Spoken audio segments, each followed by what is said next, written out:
नमस्कार, मैं धनंजय कुमार, द नागरिक में आपका स्वागत है। आप देख रहे हैं कार्यक्रम 7 दिन 7 पत्रिका। संसद का विशेष सत्र शुरू हो चुका है। कल हमने इस पर बात भी की थी। आज दूसरा दिन है, गणेश चतुर्थी है। आप सबको पहले बधाई। सबसे ज़्यादा चर्चा जो है वो महिला आरक्षण बिल की हो रही है। हालाँकि कल शाम में हमने इस पे कार्यक्रम किया था, तब मुझे पता चला था कि कैबिनेट की मीटिंग चल रही है इसको लेकर के। आप सब जानते हैं, अब सबको पता भी चल गया है कि ये जो विशेष सत्र है, वो किसी विशेष बिल के लिए नहीं था। ये विशेष सत्र जो था, वो गणेश चतुर्थी के लिए। आप जानते हैं कि जो नरेंद्र मोदी जी हैं या जो आरएसएस है या जो बीजेपी है, वो हिंदू प्रतीकों के लिए सबसे आगे चलती है और लगातार रेखांकित करने में लगी हुई है कि हम जिस तरह से सरकार चला रहे हैं, हम जिस तरह का देश बनाना चाहते हैं, उसमें हिंदू संस्कृति, हिंदू सभ्यता, हिंदू समाज सबसे ऊपर है और हम उसी की बात करेंगे। अब ये अलग बात है कि उसमें जो है, जो सभ्यता की जब बात करते हैं तो कई सारी असभ्यताएँ भी उनकी परिलक्षित हो जाती हैं और वो जो एक मानव के भीतर जो ये आचरण होता है, जिसमें दूसरे के प्रति ईर्ष्या का भाव होता है, दूसरे को गिराने का भाव होता है, वो अक्सर दिख जाया करता है। अभी महिला आरक्षण बिल की ही बात करें, तो सुबह जो है एक मंत्री हैं उनके प्रहलाद पटेल, मध्य प्रदेश के हैं और मोदी सरकार में मंत्री हैं। उन्होंने एक ट्वीट किया कि महिला आरक्षण बिल को पेश करने का नैतिक बल जो है सिर्फ मोदी सरकार में। फिर उन्होंने डिलीट कर दिया। शायद उनको किसी ने कहा हो कि ये जो कर रहा है तो गड़बड़ हो जाएगा। चूँकि महिला आरक्षण को लेकर के जो बात चली है, उसमें बीजेपी या आरएसएस बहुत लेट आता है। इसके पहले कई सारी चीज़ें हैं। हम इस पर बात करेंगे और हमारे साथ साथी हैं संजीव टंडन। मैं आपको उनसे मिलवा दूँ। मिलवाना क्या है आप जानते हैं, लगातार हमारे साथी हैं, हमारे चैनल पे आते रहते हैं। संजीव भाई, आपका स्वागत है। जी, संपादक हो नमस्कार। स्त्रीकाल के, तो स्त्रीकाल के हैं तो ज़ाहिर है महिला विमर्श को सबसे आगे रखते हैं और महिला विमर्शों में उन तमाम चीज़ों को उठाते हैं जो आम तौर पे महिला विमर्श में नहीं उठाई जाती। और संजीव भाई जो है इसलिए भी हैं कि वो दलित वंचित समाज रहते हैं। और संजीव भाई, पहले तो गणपति की आपको भी शुभकामनाएँ, सबको शुभकामनाएँ, सारे दर्शकों को शुभकामनाएँ। और आपसे बात करने से पहले हमारी एक दर्शक हैं और हमारी मेंबर भी हैं हमारे चैनल की। वो दूसरा चैनल है धनंजय कुमार के नाम से, आशा लाल जी। आशा लाल जी, नमस्कार आपको। और उन्होंने लिखा है कि hope you have women panelist also Dhananjay ji. मैं जब शुरू कर रहा था तो मैंने उनका ये देखा और मैंने कहा कि अब कहेंगी कि आप जो है महिला आरक्षण पे बात करने के लिए पुरुष को लेकर के आए। मैं शांति लिख रहा था संजीव टंडन जी। तो शांति तो आप जानते हैं कि देश का पहला सोप ओपेरा था, दिन में आने वाला, दोपहर आने वाला, और वो एक महिला की कहानी थी और टीवी सीरियल में महिलाओं को ही नायिका बना करके पेश करने का सूत्र है। क्योंकि माना जाता है कि दिन में महिलाएं घर में बैठी रहती हैं, खास करके मध्य वर्ग की महिलाएं हैं और वो टेलीविजन देखती। तो कई बार लोग बोलते थे कि आप लिखने वाले लोग तो सब पुरुष हो, फिर महिलाओं की बातें कैसे लिखते? तो मैंने कहा कि अर्धनारीश्वर भी तो थे। उसके अलावा हम जब घर में बड़े होते हैं तो हम लोगों की माँ जो गाँव में रहती है, घरों में रहती है, हम लोगों का बचपन माँओं के साथ बीतता है। माँ, दादी, चाची, नानी, मौसी, हम महिलाओं के साथ ही ज़्यादा बड़े होते हैं। पुरुषों पिताजी की महफ़िल में बैठने की इजाज़त नहीं होती है। पिताजी का पूरा अलग-अलग चलता है। तो हम लोग तो आशा जी, मैं कहना चाहूँगा कि ये बिल्कुल आपका कहना हालाँकि सही है, लेकिन मैं इस धारा को नहीं मानता हूँ कि महिला पे बात सिर्फ़ महिला करे, पुरुष पर बात सिर्फ़ पुरुष करे। पुरुष पर महिला क्यों नहीं बात कर सकती? स्त्री पर पुरुष क्यों नहीं बात कर सकते? और एक दिक्कत ये है कि हमारे समाज में अब भी महिलाएँ बहुत आगे नहीं आई हैं। हमने कल शाम की चर्चा में हमने साहिरा आपा को हमने रखा था और उनपे महिला बिल पे ही बात की। लेकिन बहुत स्पीकर नहीं है, पत्रकार के तौर पे भी महिलाएँ नहीं। और अगर कुछ हैं तो उनके लिए उनका समय मिल पाना भी आसान नहीं होता। मैंने प्रयास किया कि महिला कोई हो, लेकिन केवल महिला होना काफ़ी नहीं है। इस महिला आरक्षण बिल जो है एक ऐसा बिल है जो लंबे समय से पेंडिंग चला रहा है और ये कोई सामान्य इश्यू नहीं है, ये बहुत गहरा इश्यू है, आधी आबादी का सवाल है। तो आधी आबादी का जब सवाल है तो हम बात करते समय इस बात का ध्यान रखें कि तथ्यगत तरीके से हम कमजोर न पड़े। और संजीव जी को मैं मानता हूं तथ्यगत बहुत मजबूत, बहुत सारे लोग, मैं भी उसमें से हूं, जो बहुत सारी बातें नहीं जानते और संजीव जानते हैं, तो बहुत गहरे हैं और बड़े गहरे उतरते हैं विमर्श में। इसलिए मैं संजीव चंदन, हालांकि हमसे उम्र में छोटे हैं, लेकिन मैं इनको बहुत मानता हूँ, बहुत प्यार करता हूँ। इसलिए जब कभी भी मुझे लगता है कि इस पे कौन बोलेगा बढ़िया, तो मुझे सबसे पहले संजीव नजर आते हैं और मैं संजीव जी को आवाज देता हूँ और तमाम परेशानियों से निकल करके संजीव जी हमारे सामने खड़े हो जाते हैं। तो संजीव जी बहुत बहुत धन्यवाद। और कई बार तो आप आ जाते हैं, हमसे हमारे आने से पहले आ जाते हैं, हमारे चैनल पे स्टूडियो में पहुंच जाते हैं। तो हम बात शुरू करते हैं। ये बतलाइए कि महिला आरक्षण बिल पर जब बात करनी हो, महिला आरक्षण पे बात करनी हो, तो शुरुआत कहाँ से करें? ये अखबार में मैं पढ़ रहा था 1975 से शुरुआत हुई है। ऐसा कहा जा रहा है कि इंदिरा गांधी जब प्रधानमंत्री थी और उन्होंने एक कमेटी का गठन किया था और कहा था कि रिपोर्ट लेकर के आइए, और एक रिपोर्ट तैयार की गई थी टुवर्ड्स इक्वालिटी, जिसमें महिला आरक्षण की भी बात थी। हालांकि वो जो उसमें जो सदस्य थे उसमें ज्यादातर सदस्य जो है महिलाओं को आरक्षण देने के पक्ष में नहीं थे। तो महिला आरक्षण की बात वहां से बताई जाती है कि चली। उसके अलावा फिर बात आती है कि जो है पहली बार देवेगौड़ा सरकार के समय जो है 1996 में 9 मार्च को ये बिल जो है संसद में रखा गया था, पहली बार महिला आरक्षण बिल। आप बतलाइए कि महिला आरक्षण की बात 1975 में चली पहली बार या उसके पहले भी चल रही थी? देखिए धनंजय जी, सबसे पहले तो बात शुरुआत इसी से करनी चाहिए कि महिलाओं की बात तो सच में महिलाओं को ही करनी चाहिए, और महिलाओं की बात ही सिर्फ महिलाओं को नहीं करनी चाहिए, बल्कि समानता की बात और जेंडर जस्टिस की बात महिलाओं को करनी चाहिए। और इसका एक बहुत लंबा इतिहास है। देखिए, भारत की महिलाओं को नागरिकता का जो अधिकार मिला, वो दुनिया भर के लोगों को जो नागरिकता का अधिकार मिला था उससे अलग था। दुनिया में संघर्ष हुए, लोग जेल गई। पहला संघर्ष दुनिया में भर में 1792 से शुरुआत होती है। विंडिकेशन ऑफ विमेन्स राइट्स एक राइटिंग आती है, और उससे शुरुआत होती है महिलाओं के नागरिक अधिकार को लेकर के। भारत में फिर भी पहल तो होती है, 1919 से शुरुआत होती है उसकी, और बहुत आसान नहीं था वोटिंग राइट, इसके बावजूद कि एडल्ट वोटिंग राइट नहीं था। यानी सभी वयस्क लोगों को वयस्क मताधिकार वो 1947 में मिला, मतलब 1950 में संविधान लागू होने के बाद मिला, आजादी के बाद मिला। उसके पहले सीमित मताधिकार थे, उस सीमित मताधिकार में भी महिलाओं को मताधिकार नहीं था, तो उसके लिए वो कोशिश की गई। लगातार इसको लेकर के नागरिकता हासिल करने के लिए और नागरिक समाज बनाने के लिए, समतापूर्ण नागरिक समाज बनाने के लिए एक प्रयास हमेशा रहा है। रही बात महिलाओं के आरक्षण को लेकर के, तो ये एक व्यापक तौर पे एक इतिहास को नकारने का प्रयास कह सकते हैं, या ना पता होने का भी प्रसंग कह सकते हैं। और वो ये है कि टुवर्ड्स इक्वालिटी रिपोर्ट में महिला आरक्षण को पहली बार उसकी मांग बताई जाती है। ये जरूर है कि 1975 में टुवर्ड्स इक्वालिटी रिपोर्ट बनता है, और उसके बाद बहुत सारी चीजें होती हैं। उसमें सबसे पायनियर चीज जो भारत में होता है वो है वीमेन स्टडीज विभागों की शुरुआत होती है। वीमेन स्टडीज में शोध शुरू हो जाते हैं, और कई विश्वविद्यालयों में स्त्री अध्ययन नाम का एक विषय, कहीं कहीं जेंडर स्टडीज नाम का एक विषय पढ़ाया जाने लगता है। तो ये मुझे वो टुवर्ड्स इक्वालिटी रिपोर्ट को सबसे बड़ा का योगदान मैं मानता हूँ। लेकिन महिला आरक्षण का जो प्रसंग है वो 1975 से नहीं जुड़ता, वो 1942 से जुड़ता है। और वो ऑल इंडिया दलित कॉन्फ्रेंस था, मतलब शेड्यूल कास्ट कॉन्फ्रेंस था नागपुर में 3 दिनों का, 19, 20, 21 जुलाई या 18, 19, 20 जुलाई। तो उसमें एक दिन यानी 20 जुलाई को दलित महिलाओं का शेड्यूल कास्ट विमेन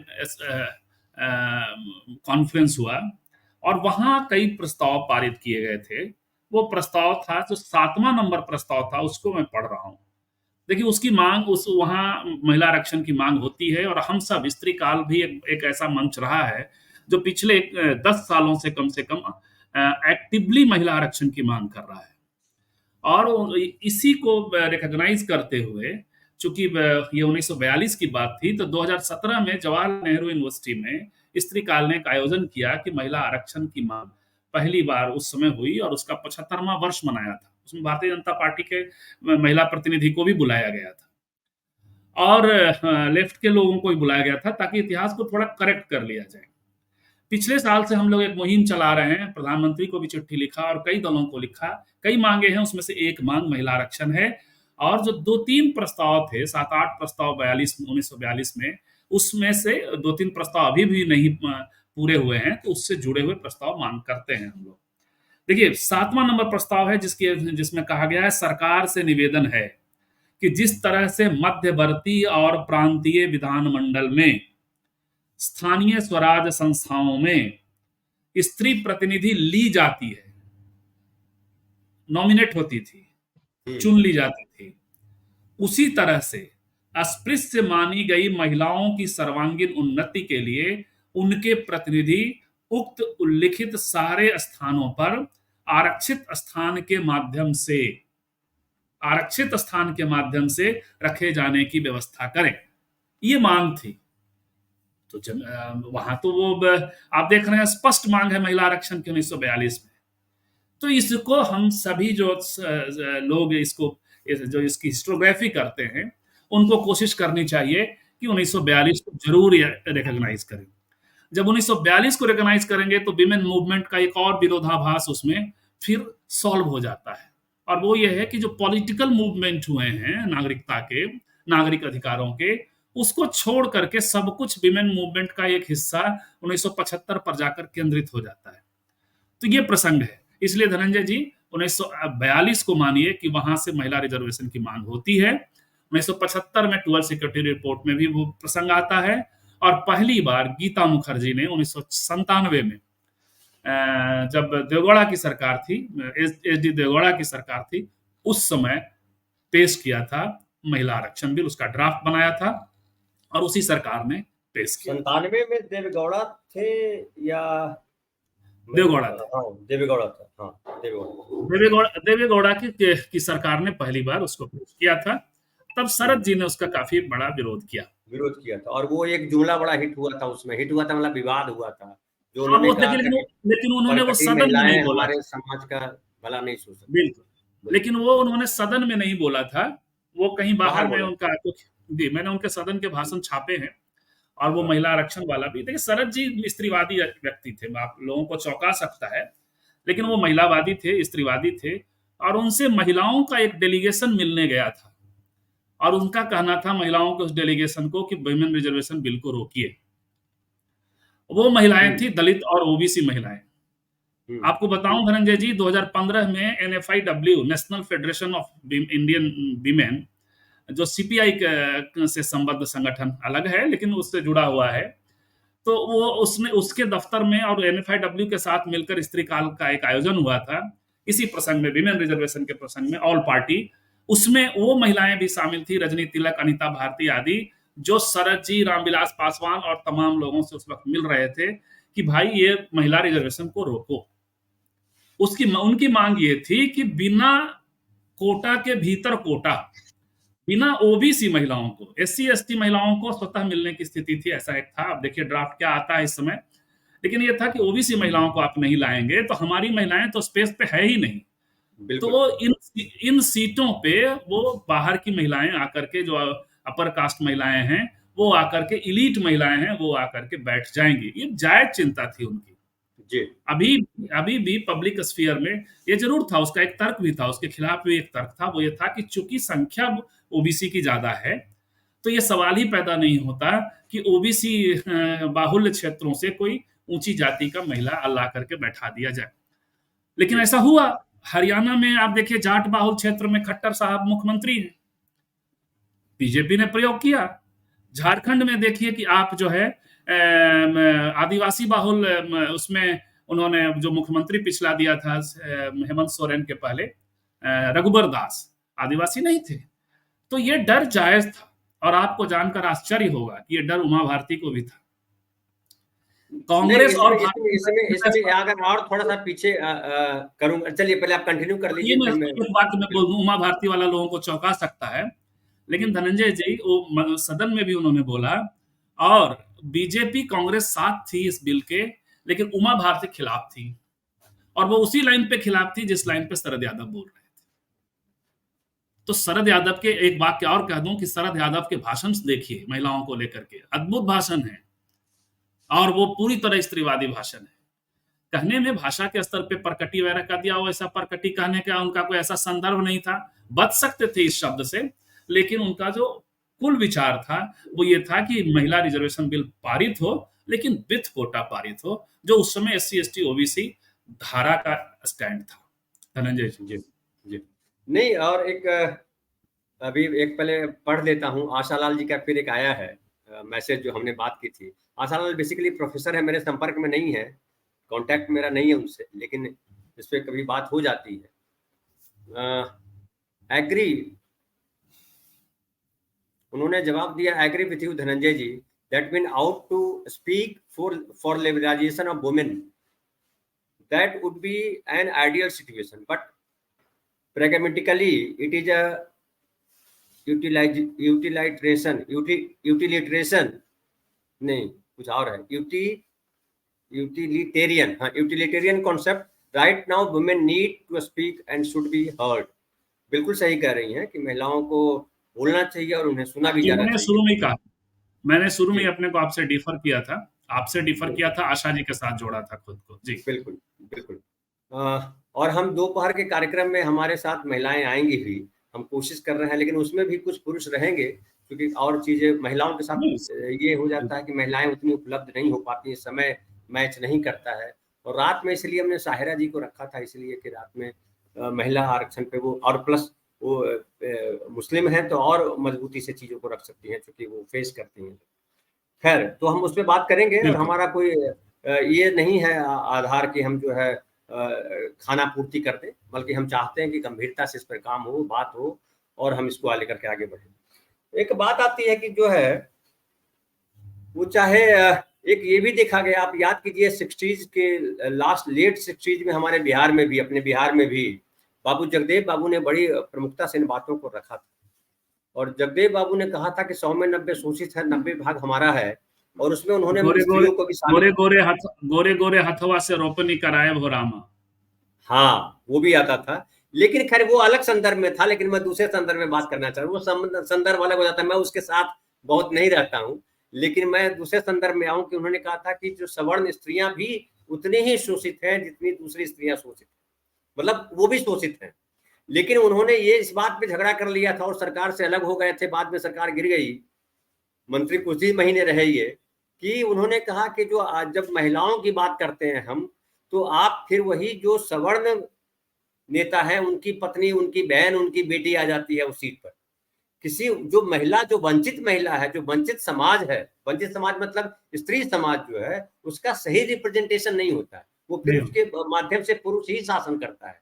जैसा कि शुरुआत में कहा भी गया कि पंचायतों में जब राजीव गांधी ने पंचायतों में, स्थानीय निकायों में बात कही 33% आरक्षण की, राजीव गांधी ने कही, लाई थी ये बात। और उसके बाद अभी जो नीतीश कुमार समझिए वहां चला रहे हैं, तो शुरुआत में ये कहा गया कि महिला, कुछ बोलना चाह रहे हैं आप? नहीं, आप बोलिए जी। तो शुरुआत में कहा गया कि महिलाएं आती हैं, लेकिन महिला पति, मतलब मुखिया पति, एक टर्म आया कि मुखिया तो हैं लेडी, लेकिन उनके पति शासन करते हैं। लेकिन अब हम देख रहे हैं संजीव जी कि अपने बिहार में स्थिति बदल चुकी।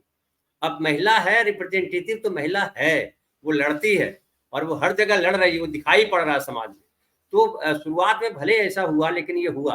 तो महिलाओं को लेकर के एक जो आरक्षण की बात आ रही है, वो गैर वाजिब नहीं है। वो ऐसे नहीं कि ऐसे ही कोई उठा दिया है। और अगर आप वाकई सही में चाहते हो कि आरक्षण लागू हो, महिलाओं का आरक्षण लागू हो, तो आपको पिछड़ों को शेयर देने में क्या दिक्कत है? आपको लगता है संजीव जी, क्या दिक्कत इनको महसूस हो रही है, जो इतने समय से बिल टलते आ रहे हैं? ये तो बहुत पहले पास हो जाता, अगर आप दे देते उसी समय जब ये बात पहली बार उठाई गई थी, तो हो जाता ये। जी, बिल्कुल। और देखिए, ग्राम पंचायतों में तो ऐसा है, लोकल बॉडीज में तो ऐसा है, और यही आप यदि अपर हाउस में और लोअर हाउस में, लोकसभा और राज्यसभा में और विधानसभाओं में कर देते हैं, विधान परिषदों में कर देते हैं, तो क्या संकट है? करना चाहिए था। मामला सिर्फ इरादे का है। ये कहते हैं, इनका तर्क है कि दो ये, चूंकि ओबीसी को रिजर्वेशन नहीं है कॉन्स्टिट्यूशनल ये पार्लियामेंट्री डेमोक्रेसी में, और ओबीसी को एजुकेशन में रिजर्वेशन आ गया, तो इसलिए संविधान संशोधन करना पड़ेगा। तो महिला रिजर्वेशन के लिए भी तो संशोधन करना पड़ रहा है। संशोधन वगैरह कोई मुद्दा नहीं है, मुद्दा इरादा का है। और ये कर दिया होता इन्होंने तो सच में, देखिए ये जो बात है मुखिया पति सरपंच पति वाली, धीरे धीरे धनंजय जी महिलाएं असर्ट कर रही हैं। आप एक बार अवसर दीजिए, आप अवसर देंगे तो चीजें बदल जाती हैं। एक नकारात्मक घटना है, लेकिन उसमें बड़ा सकारात्मक मैसेज है।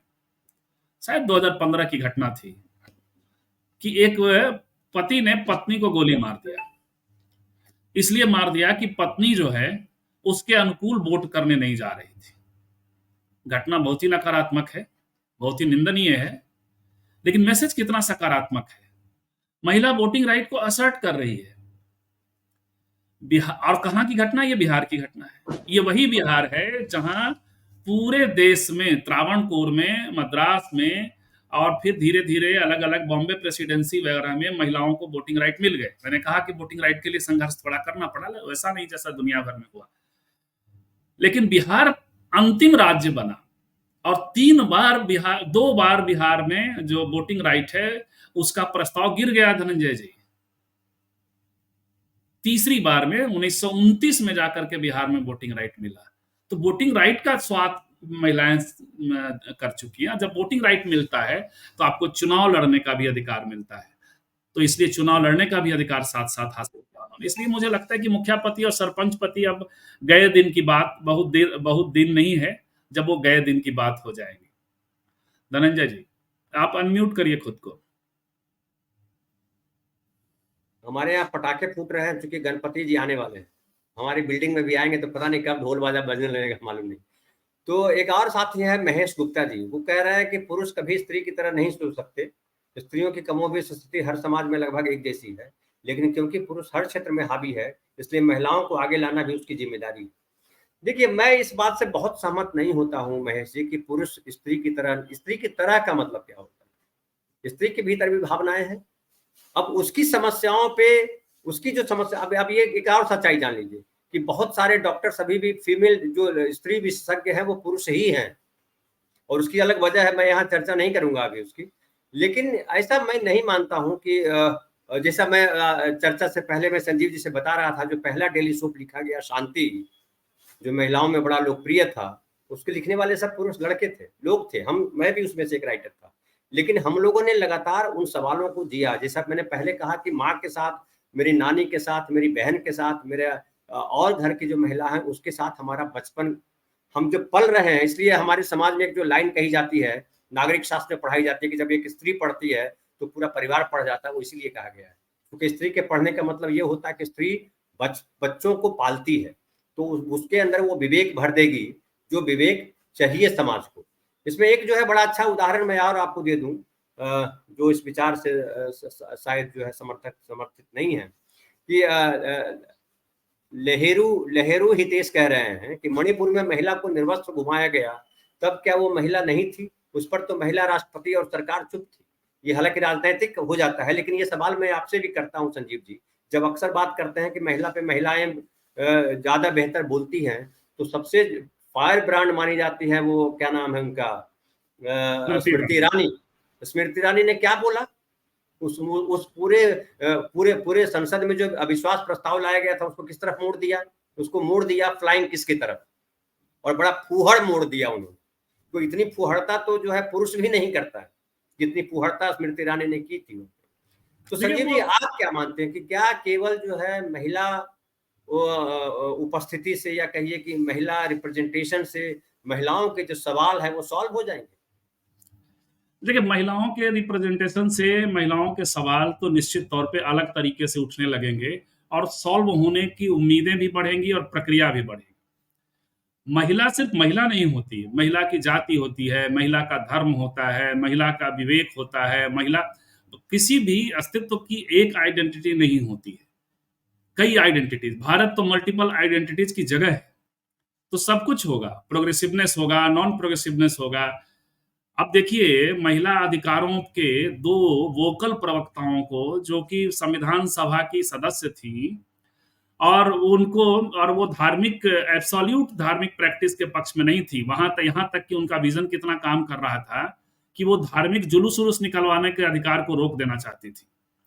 आप देखिए जो दंगे हो रहे हैं आजकल, छोटे मोटे हर जगह और बड़े दंगे, उसके पीछे क्या उपद्रव है धार्मिक प्रशासन का, बिल्कुल धार्मिक बिल्कुल, जुलूस। मैं भी इसका समर्थक हूँ, तो इसको बिल्कुल वो बंद कर देना धार्मिक चाहिए। पूजा के पक्ष में थी, तो उन महिलाओं को जो है वो धार्मिक हिंदू महासभा की महिलाओं ने हरा दिया, बिल्कुल सनातनी महिलाओं ने हरा दिया। तो ये नहीं, चलता है। बिल्कुल। लेकिन और लेकिन देख, और नहीं, और देखिए कि आप मणिपुर वाली घटना ही अगर लीजिए, वो जो घटना हाँ, जिसकी चर्चा सबसे ज्यादा हुई है, कि वो मैतेई महिलाओं ने कुकीज महिलाओं को अपने पुरुषों को सौंप दिया कि लो इसके साथ जो करना है करो, तो बल्कि महिलाएं थी। बल्कि उसमें और भी कुछ हुआ धनंजय जी, उसमें मेरे जैसे लोगों का एक इमेज जो है, एक आपने भी देखा होगा, 8-10 महिलाएं पूरा कपड़ा उतार करके प्रतिरोध कर रही थी असम राइफल्स का, और वो बलात्कार को लेकर के, और वो एक ऐसा इमेज था, पिछले 10-15 सालों से प्रतिरोध का इमेज था, वो ध्वस्त हो गया। वो मीरा पाइबी जमात कहलाती हैं, और उन्होंने कुकीज महिलाओं के खिलाफ, यदि सीधे बलात्कार में एक्टिवली पार्टिसिपेशन नहीं किया, तो लेकिन वो मैतेई समुदाय के साथ थी और कुकीज महिलाओं के खिलाफ थी, वो पूरा इमेज ही ध्वस्त हो गया, जो उनकी तस्वीर थी कभी बलात्कार के। तो ये होता है, लेकिन इसका अर्थ ये कतई नहीं है कि किसी द्रौपदी मुर्मू की चुप्पी के कारण, या किसी स्मृति ईरानी के उद्धत स्टाइल के कारण किसी रिप्रेजेंटेशन के खिलाफ आप बात करें। बिल्कुल सही, बिल्कुल सही। ये क्योंकि रिप्रेजेंटेशन से एक स्मृति ईरानी पूरी महिला नहीं है, उसी बिल्कुल सदन में और भी महिलाएं हैं।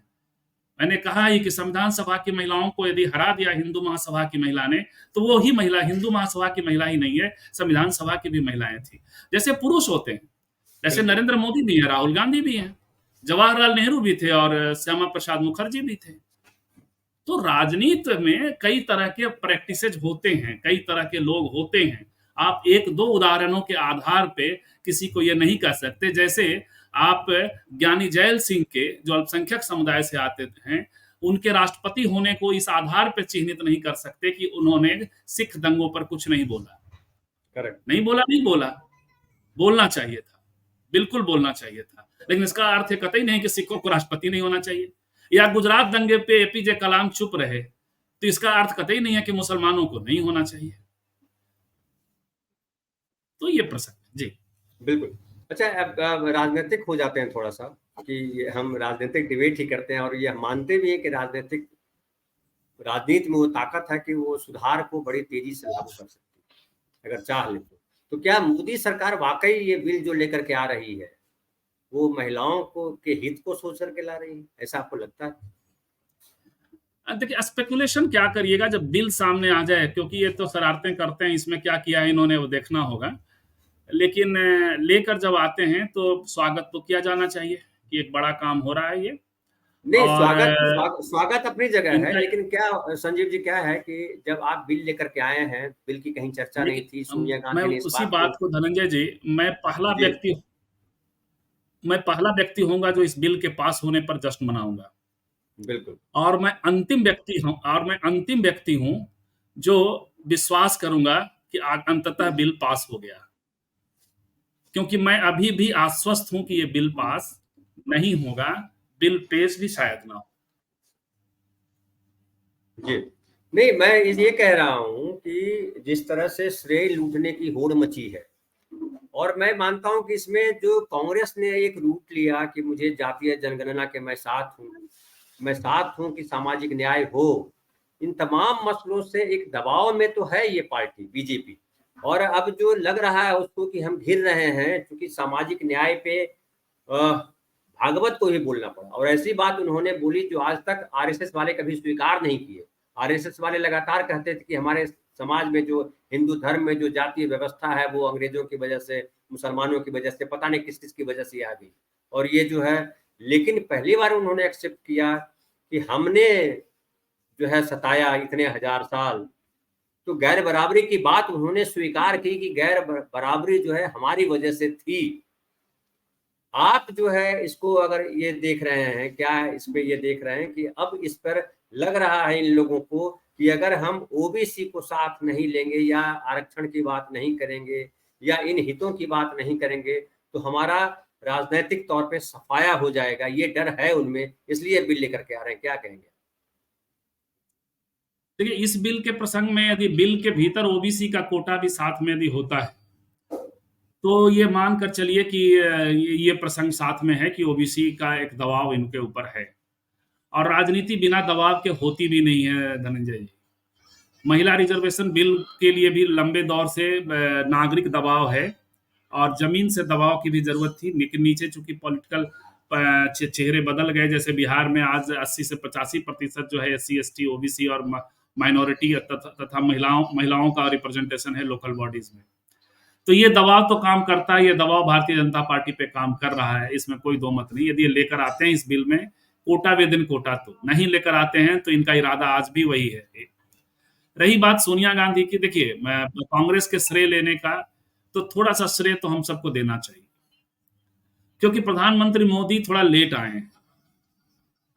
प्रणब मुखर्जी ने हमारे यहाँ स्त्री का ये हमारे प्रकाशन के एक लोकार्पण समारोह में वाइस प्रेसिडेंट आए थे वेंकैया नायडू, उन्होंने भी महिला रिजर्वेशन की बात की, प्रेसिडेंट ने की। सोनिया गांधी चिट्ठी लिख चुकी हैं, कई बार कह चुकी हैं, राहुल गांधी कहते रहे हैं। तो महिला रिजर्वेशन का चौतरफा उसकी मांग उठती रही है, इसमें कोई दो मत नहीं है, और कांग्रेस खास करके इन दिनों बड़े शिद्दत से उठाती रही है। भले ही आज विपक्ष में है तो एक उठाने का एक प्रसंग भी है, लेकिन दबाव तो वो दबाव तो था। और हुआ ये धनंजय जी कि इन्होंने जो गुपचुप तरीके से 4 दिनों का जो संसद बुलाया और जो चुप्पी रखी और अपने मंत्रियों तक को भी पता नहीं चलने दिया कि क्या करने जा रहे हैं, आज भी लोग संशय में हैं कि क्या हो रहा है। हालत यह है कि कैबिनेट की बैठक का कोई प्रेस ब्रीफिंग नहीं कर रहे हैं ये लोग। तो ऐसे हालत में थोड़े विपक्ष के लोग भी डरे हुए थे और वो देख रहे थे कि महिला रिजर्वेशन बिल पास करके कहीं अपने को चैंपियन न कर ले। तो आपने देखा होगा कि कल के अधीर रंजन जी के वक्तव्य में और उधर खड़गे साहब के वक्तव्य में महिला रिजर्वेशन बिल पे बहुत ज्यादा फोकस था, पूरा विपक्ष फोकस बनाए हुए था। तो आज ये यदि कैबिनेट में इसको पास नहीं करते तो इनको दिक्कत होती, तो हो सकता है कि इसलिए भी इन्होंने पास की हो, और बाद में चीजें क्या होने वाली है अभी हम सबको उस पर नजर रखनी चाहिए। जी हमारे जो आशालाल जी फिर बोल रही है सॉरी सॉरी मैम, सॉरी बोलने की जरूरत नहीं है, हमने कहीं से इसको अन्यथा नहीं लिया है। तो कह रहे हैं कि sorry my intention was to write utopian instead of वो यूटोपियन लिख रही थी, हाँ यूटिलिटेरियन हो गया। आप हाँ बेसिकली ये कह रही है नहीं आप सॉरी मत बोलिए, हमारी हम समझ रहे हैं चीजों को कैसे और हमें तो बिल्कुल हम हो या संजीव हम उस लेवल पे नहीं लगता है। देखिए अब ढोल बजने लगा है इसलिए प्रोग्राम को थोड़ा ये करते हैं, करेक्शन के लिए सॉरी करें जी। हाँ तो मैं एक सवाल कर देता हूं, आप इसका जवाब दीजिए। क्या आपको लग रहा है कि बिहार में जो परिवर्तन की हवा बह रही है और जिस तरह से जातीय जनगणना को लेकर के नीतीश कुमार और तेजस्वी यादव बड़ी पुरजोर तरीके से लगे हुए हैं, उसका भी एक बड़ा दबाव है कि जातीय जनगणना की बात करना जरूरी है और कांग्रेस पार्टी इस पीछ पे आई है और नीतीश कुमार इसके सूत्रधार के तौर पे देखे जा सकते हैं? किसके? जाति जनगणना के? जातीय जनगणना और ये आरक्षण जो लाया गया, अभी महिला आरक्षण वापस ये उतार के लाया गया है, क्योंकि सबको लग रहा है कि नहीं ये लाना पड़ेगा। देखिए हाँ, इसमें तो कोई दो मत नहीं कि आरक्षण अभी का डिस्कोर्स का, अभी जो पॉलिटिकल डिस्कोर्स है उसके सेंटर में आ चुका है। जाति जनगणना के इम्पैक्ट फैक्टर को तोड़ने के लिए भी रोहिणी आयोग भी अपने इनके पास एक प्रसंग है, एक हथियार है। तो ये तो हो रहा है कि ये दबाव का तंत्र काम कर रहा है। नीतीश जी की छवि जो है प्रो वुमन है, और एक सेक्शन में ये छवि मोदी जी की भी बनाने की कोशिश होती रही है। उज्ज्वला योजना के कारण, बेटी बचाओ बेटी पढ़ाओ वाले नारे के कारण और उसके स्कीम के कारण और तमाम चीजों के कारण एक कोशिश होती रही है। तो कौन चैंपियन महिलाओं का है वो, ये पितृसत्ता ऐसे काम करती है धनंजय जी। और इसीलिए आशा जी से हम सहमत हो रहे हैं कि यार ये हमारा और आपका जो है, ये हम आप काम तो कर रहे हैं, एक सदिच्छा है हमारी आपकी की चीजें हो, लेकिन महिलाओं का वॉइस मायने रखता है। तो ये चूंकि पैट्रियार्क के फॉर्म में काम कर रहे हैं, नीतीश जी तो कर ही रहे हैं, एक घटना मैं आपको बताऊं, थोड़ा सा प्रसंगेतर होगा, 1 मिनट का है इसलिए बताने में का लोभ है मुझे, कि बिहार में दलित दलित नेताओं की एक बैठक हुई, एससी नेताओं की एक बैठक हुई, और एक मंच बनाने की कोशिश हुई विधायकों की, जैसे कि केंद्र में रामविलास पासवान जी ने बनाई थी। तो बिहार में वो बैठक, पहली बैठक हुई, और जैसे ही दूसरी बैठक हुई तो राष्ट्रीय जनता दल ने अपने यहाँ बुला लिया आधे से ज्यादा दलित विधायकों को, और कहा कि हम वहां जाकर विधायकों ने कहा कि लालू प्रसाद ही हमारे नेता, उनसे बढ़िया दलितों के बारे में कौन बात कर सकता है। तो ये जो ले लेने का प्रसंग होता है ना, घर का पैट्रियार्क ही सब करेगा, जो देगा वो आपको थोड़ा सा देगा ही देगा। इस फॉर्म में नरेंद्र मोदी का काम है, इसीलिए वो नरेंद्र मोदी उस फॉर्म में अपने को, लेकिन वो कोई प्रो वुमन, कोई स्त्रीवादी, कोई समतावादी चेतना से कुछ काम कर रहे हैं, ऐसा तो मुझे अभी तक दिखाई नहीं पड़ा। तो निश्चित तौर पे धनंजय जी, जो दबाव फैक्टर है वो बहुत काम कर रहा है, और भारतीय जनता पार्टी सत्ता में किसी भी सूरत में बने रहने के लिए आपके प्रोग्रेसिव एलिमेंट्स को भी असर करने की कोशिश करेगी, करती रही है, क्योंकि उसे बने रहना है, क्योंकि उसका अंतिम लक्ष्य हिंदू राष्ट्र है। उसका अंतिम लक्ष्य जो है उसको हासिल करने के लिए छोटे मोटे समझौते करते रहेगी। लेकिन मुझे अभी भी डाउट है कि ये वैसी जमात है धनंजय जी, जो महिलाओं को, कई बार भागवत जी कह चुके हैं कि किचन में रखने वाले लोग, जो महिलाओं के बहुत महिलाओं के बाहर निकलने से नौकरियां कम गई हैं, लड़कों को दिक्कतें होने लगी हैं नौकरियों में, ये सब बातें भी यही लोग कहते रहे हैं और करते रहे। तो मुझे आश्चर्य हो रहा है कि कैसे ये महिलाओं को लेकर आ जाएंगे। 33% महिलाओं के आने का मतलब है 33% पुरुषों का बाहर जाना। तो ये पॉलिटिकल समीकरण में कैसे अचानक से कर देंगे, इस पे मुझे डाउट हो रहा है। यदि होगा तो I will be the happiest person of the Indian nation, Indian state. देखिए, हमारे यहाँ जो है इतना ढोल बज रहा है, आपकी आवाज हम सुन नहीं पा रहे हैं। गणपति लगता है सोसाइटी में आए हैं, तो बाकी दर्शकों को बताएं कि हाँ, महाराष्ट्र में जो आपको आवाज आ रही है ढोल की? हाँ, पीछे हल्की सी, लेकिन जी हाँ, हमारे यहाँ बहुत तेज आ रही है, हमको आवाज सुनने में दिक्कत, वैसे इतना क्लोज हो गए हैं कैमरे के। तो ये महाराष्ट्र में जो है गणपति की पूजा, गणपति उत्सव बहुत फेमस है, और इस पर हम दोपहर में भी थोड़ी बात करेंगे। और इस पे श्रेय दिया जाता है तिलक, लोकमान्य बाल गंगाधर तिलक, कि उन्होंने जो है गणपति पूजा को उत्सव के तौर पर सामूहिक गणपति की स्थापना की, और उसके माध्यम से वो जो है आजादी की लड़ाई की बात करते थे, तो उनको ही श्रेय दिया जाता है महाराष्ट्र में। और महाराष्ट्र में गणपति उत्सव जो है बहुत धूमधाम से मनाया जाता है, जैसे हमारे बिहार में छठ मनाया जाता है, वैसे यहाँ गणपति उत्सव है। हालांकि संजीव रह चुके हैं महाराष्ट्र में, इसलिए बेहतर जानते हैं। तो हम महिला आरक्षण पे वापस बात करेंगे 3 बजे के प्रोग्राम में, और अगर जरूरत पड़ी तो बीच में स्पेशल प्रोग्राम भी करेंगे, और संजीव भी हमारे साथ रहेंगे। दोपहर में अगर कहीं नहीं जाएंगे तो पकड़ के लाएंगे हम, और उसके साथ कुछ महिला साथी हम जोड़ेंगे। साहिरा आपा हूँ, 2-3 और महिलाओं से हमने संपर्क किया है कि बात करें, और हम बात करेंगे महिला बिल को लेकर के बात करेंगे, महिला समाज में महिलाओं की जो स्थिति है उसको लेकर के बात करेंगे, और महिलाओं को किस तरह से आगे लाया जा सकता है, बराबरी में लाया जा सकता है, आगे से तात्पर्य बराबरी का है, उस पर भी हम बात करेंगे। फिलहाल जो है अपने कार्यक्रम को यहाँ विराम देते हैं। आप साथी जो आए 707 गेमिंग, प्रमोद मांकर, लहेरू, हितेश, महेश गुप्ता जी, बिल्कुल, परमानंद शर्मा जी, उसके बाद है आशालाल जी तो है ही, सना वसुदेव है, उसके बाद जो है आफ्ताब अहमद है, उसके बाद हाँ, तो ये सब है। आप सब लोगों का बहुत बहुत धन्यवाद। आप जब कमेंट करते हैं तो हौसला बढ़ता है, अच्छा लगता है, और आपका पार्टिसिपेशन जो है हमारा एक बड़ा मकसद है। हम चाहते हैं कि आप दर्शकों का पार्टिसिपेशन यहाँ बढ़े, तभी इस मीडियम का जो है मूल लाभ है। इसके साथ हमारे साथ है अनिल पराते साहब, नमस्ते सर। हमारे साथ अनिल पराते जी भी थे पहले से। तो आप सब लोगों का बहुत बहुत आभार। हम मिलेंगे फिर 3 बजे की सभा में, अगर जरूरत पड़ी तो फिर बीच में आएंगे। संजीव जी आपका आभार, धन्यवाद।